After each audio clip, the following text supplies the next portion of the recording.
Okay, so this is episode 2, part 2 of our webinar series on oil filtration. And it's one of 11 presentations that we're going to be doing. We've already done one. So this is number 2, measuring industrial cleanliness. So again, thank you for joining us, and it's a pleasure to have you with us. Really what we're talking about in this particular webinar, in this subject, is really how cleanliness is measured in an industrial application for lubricants, and so how we measure it, how we report it ultimately, and the differences between the standards.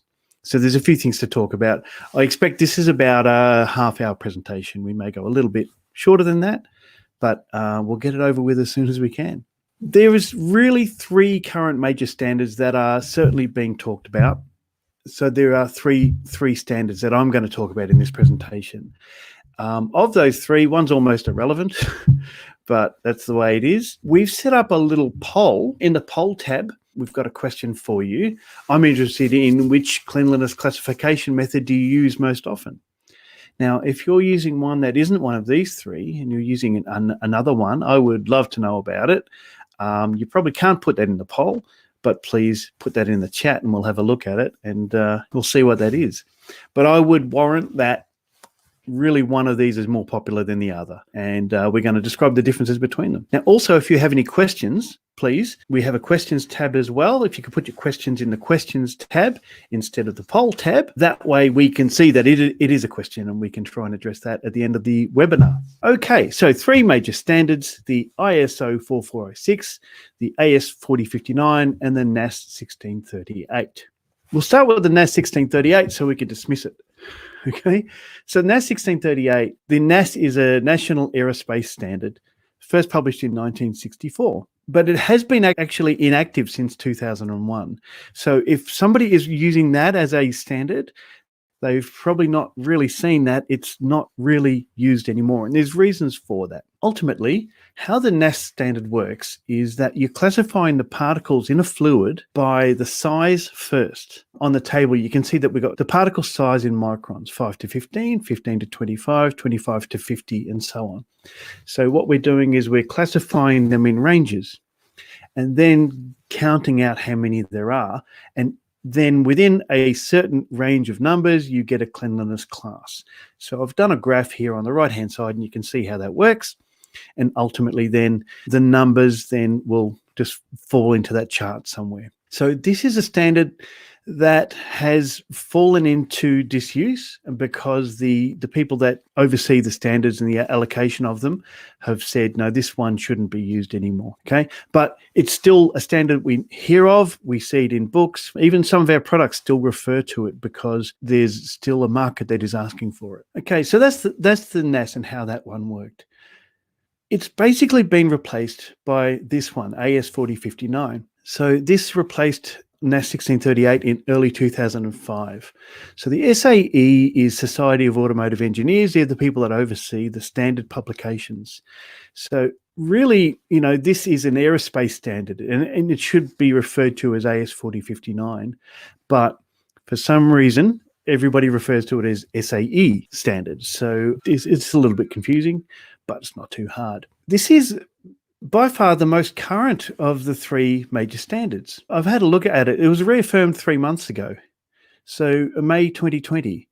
So that's edition F. So you can see 4059, A, B, C, D, E, F. And sometimes these get confused with the classes. But ultimately, the fact that this has been reaffirmed means they've looked at it and went, yep, that's still current, no need to change. Okay. I haven't been on that review committee, of course, but if somebody knows more about that and about the process of it, I'd love to know more. How the AS 4059 works is it's similar to the NAS. However, the principal difference is that the particles aren't classified in between a range between that and that size. It's greater than a certain size. So you can see here that is particles greater than 1 micron, greater than 5, greater than 15, 25, 50, and 100. And then the class coding is allocated to numbers for each of those ranges. Now, those ranges get labeled A, B, C, D, E, and F. So I've graphed that out on the right-hand side here so you can see how that works. Ultimately, you're going to be looking at particles in the red class, A, in the blue class B, and class C, D, E, and F, and allocating counts and numbers within those standards. And you can see that these really flatten out as you go over to the right, meaning that as you have larger particles, you expect to see a lot less of them. Okay, so for example, the class F is particles greater than 70 micron. You'd really want to think you have not too many of them in a system. Okay, so it's replaced the NAS 1638, and primarily because it's easier to use and easier to apply, because it's particles greater than a certain size. You don't have to stop counting and recount at a certain size as well. So the classification of the particle is easier. Okay, the third and the most common is ISO 4406. So this is an international standard, ISO, and this has been reaffirmed 3 years ago. So the latest standard for this is ISO 4406 2017. Now, I've looked into the differences between 1999 and 2017. Not much. I suspect it's a font change. It's a bit more than that, but it doesn't affect really anyone who's been using a report from the 1999 standard for the last 20 years. The count, the number, nothing changes really with the new standard. There's just been some minor corrections. What's happened with this standard is really over the life of it, there's been two principal uses and principal additions of it. So it was the first half and the second half of its life. And I can classify them as being different eras in that standard because of this. In the earlier two versions, the contaminant that was used to evaluate filter performance was ACFTD, that's air cleaner fine test dust. Okay, and the way that a particle would be evaluated, say for example, you had a irregular shape like I've got on the screen here, then it was the longest chord, and the longest chord is really, how long that is at its longest point. With the new standard, and it was changed because the test dust had to change. With the new standard, it's not longest chord measurements anymore. It's basically a sphere of equal average size. So essentially you grab that particle and you melt it down like into a blob visually and say, okay, well, that's about that size. And it actually makes it easier to count and classify anyway. But importantly, the reason that changed was the contaminant, the test contaminant changed. So we don't use air cleaner fine test dust anymore. It's ISO medium test dust. There's a fine test dust and, of course, test dust as well. Now, if you are looking at a standard that is using the current 1999 and 2017 standard, the C in brackets is put after the number. So say, for example, you're looking at particle sizes greater than or equal to 6 micron, then the little C there that you may have seen, that means it's calibrated to the new test dust version. Okay, so ISO 4406, I've done a little chart here to explain how that works as well.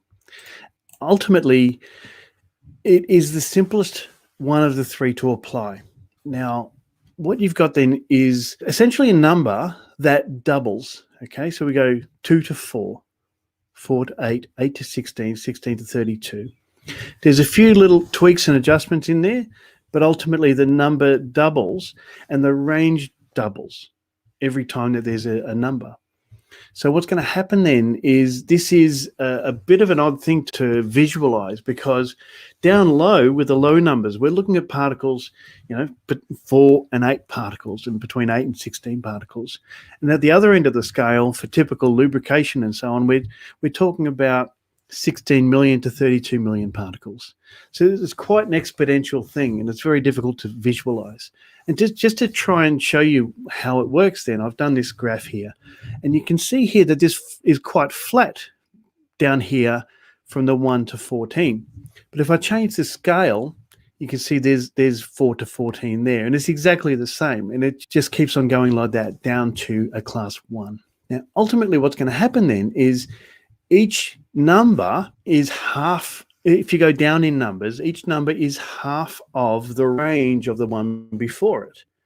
So what you're going to tend to see in practice is that as you're filtering, as you say, for example, you're flushing a system and you're filtering the contaminants out, it's going to take a long time for you to see any changes as you're bringing a lot of particles out of that system. But then as you get cleaner and cleaner, your particle range, the number that you're in, will change more rapidly. And that's just the nature of it, because that's how the numbers work. Okay. So that's ISO 4406. Now, ultimately, it's the most common one for two reasons, according to me. Number one is it's ISO, it's international. So this is used equally in Europe and in North America, and of course the rest of the world. Number two is it's the easiest to apply, because it doesn't matter what size particle you're evaluating, you use the same chart. There's only one range that's used across the particle sizes being evaluated. So from that perspective, it's easier to use. Now, in my experience as a trainer, I see a lot of people, which is fantastic, and I am aware of the knowledge that people have. There are not many people in our industry that can really describe this in any meaningful way. However, it is something that everybody understands, because it's easy in application.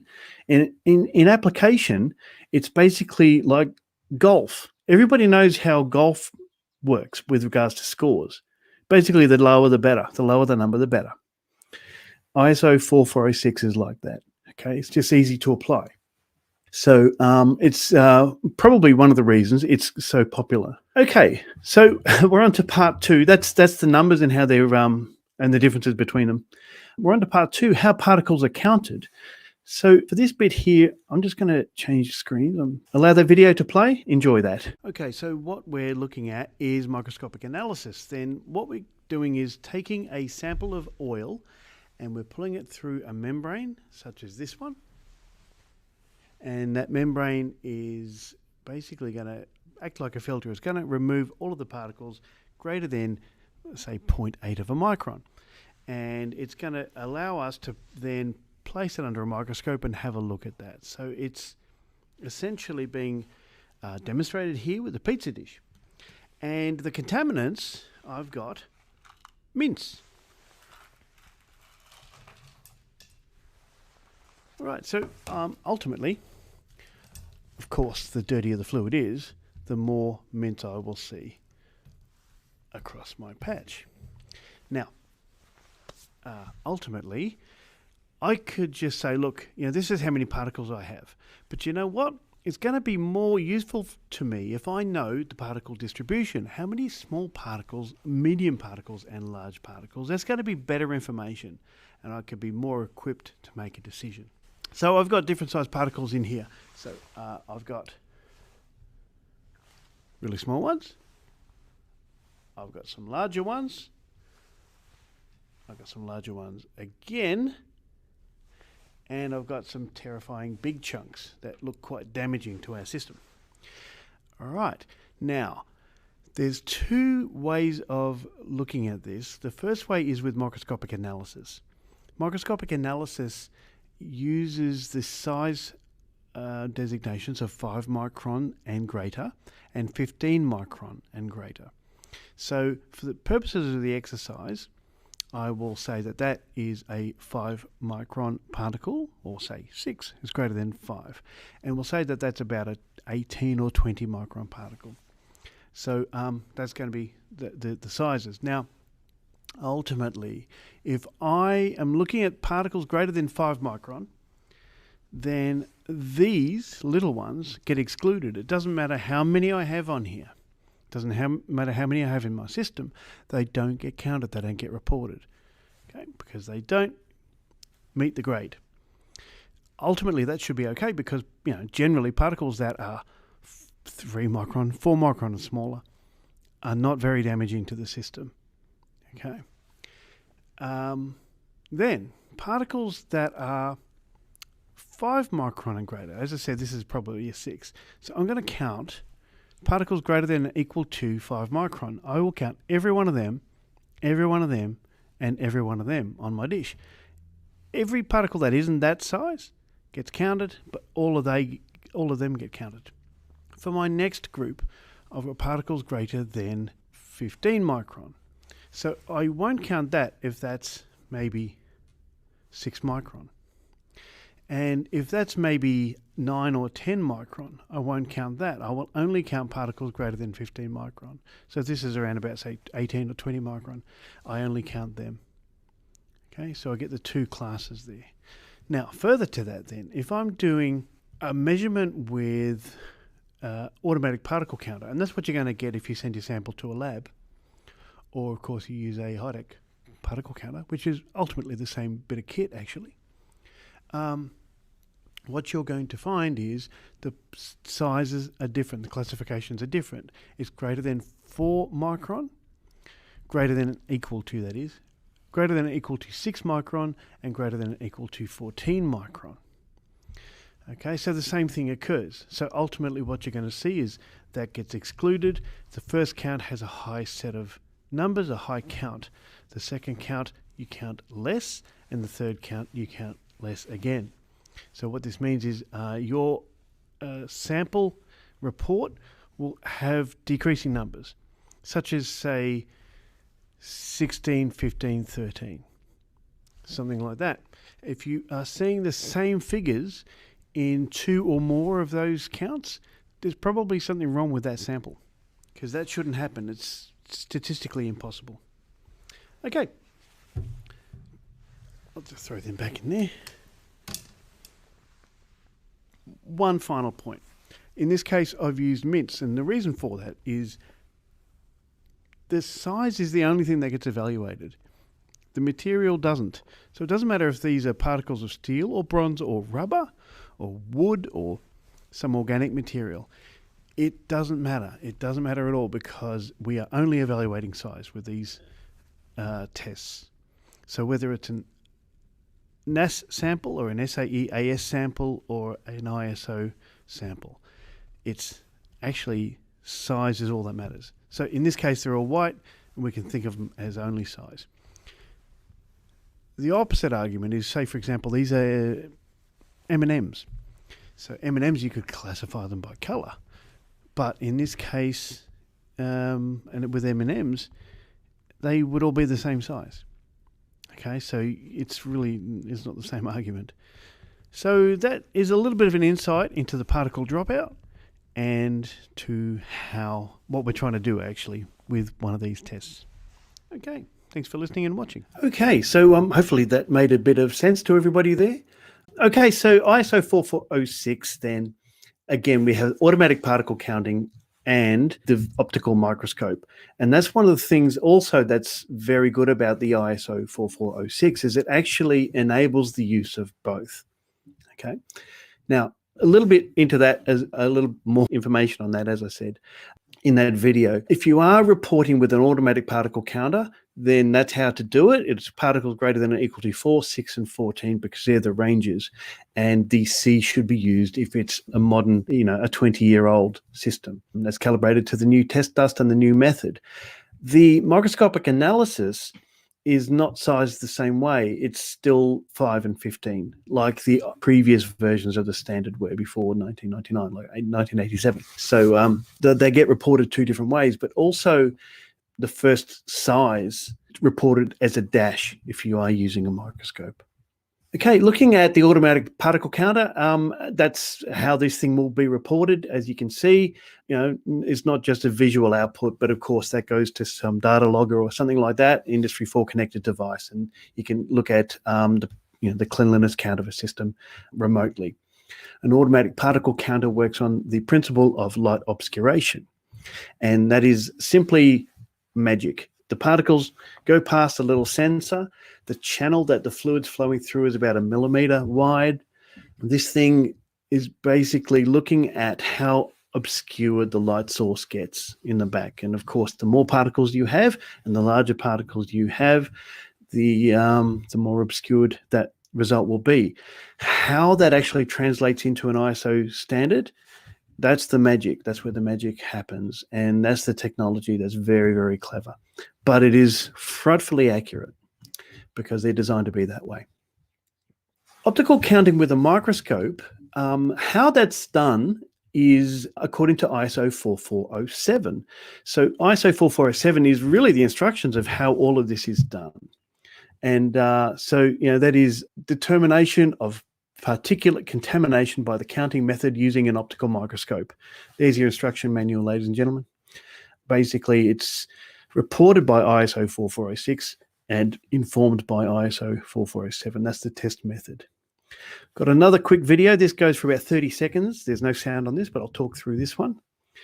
Ultimately, when we are taking a particle count, we are going to see a video here, hopefully. So what you do is you are going to be passing fluid through a membrane. Then the membrane is going to catch all those particles if they're greater than a micron, and you're going to be able to put that under a microscope and evaluate it. So I've just got a very quick video here of how that works. There is no sound on this one. Hopefully the video works. Okay, so we use an ultra clean solvent here. The ultra clean solvent is filtered to a very, very fine particle size.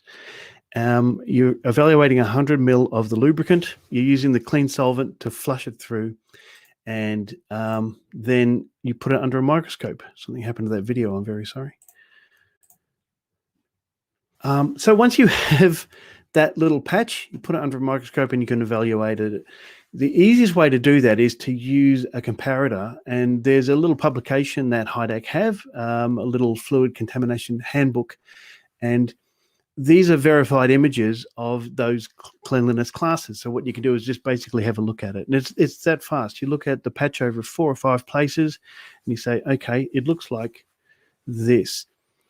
And don't know if you can see on your screen, but each of these is a particle size one up from the one below. So there is a visual difference between them. The easiest way to actually do this is just optically. You just look at it and say, it's that clean or that dirty. And my experience is that that's how most people who use our patch test kit and their microscope actually come up with a number. My experience is most people don't actually count it.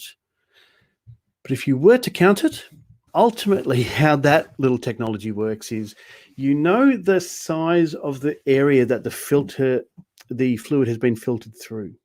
And there's a method in 4407 about how that's established. So you know that size, and you know the size of what you're evaluating, whether it's a square area because you're looking at a microscope camera and viewing it on a PC, or a round area because you're just looking through the optics of the microscope, or you could use a patch grid if your grid has patches. Patch has grids. You are calculating that area as a representative sample, and you count a number of areas. And what you do then is you say, look, this many areas had that many particles, therefore the patch at that area will have so many particles, and it's done by a calculation. So if you're wondering if you are going to be counting 130,000 particles, you're not. You're going to be counting an average represented area of that. And that's how that test is done. It's remarkably simple, but also quite technical. And there's a lot of things that you can do wrong that will change the count. And the most important thing to get right is how that sample is taken. The way the sample is taken in the first place affects the count more than anything else. Okay, so hopefully this has been a bit of an insight into how all of this works. As I said last week, there's a lot of interest in filtration as a subject. So this has been episode 2 of 11. We'd love to have you join us for some more of that. The next one that I will be doing is evaluating filter performance. Thank you for your time, and everybody stay safe. Thank you.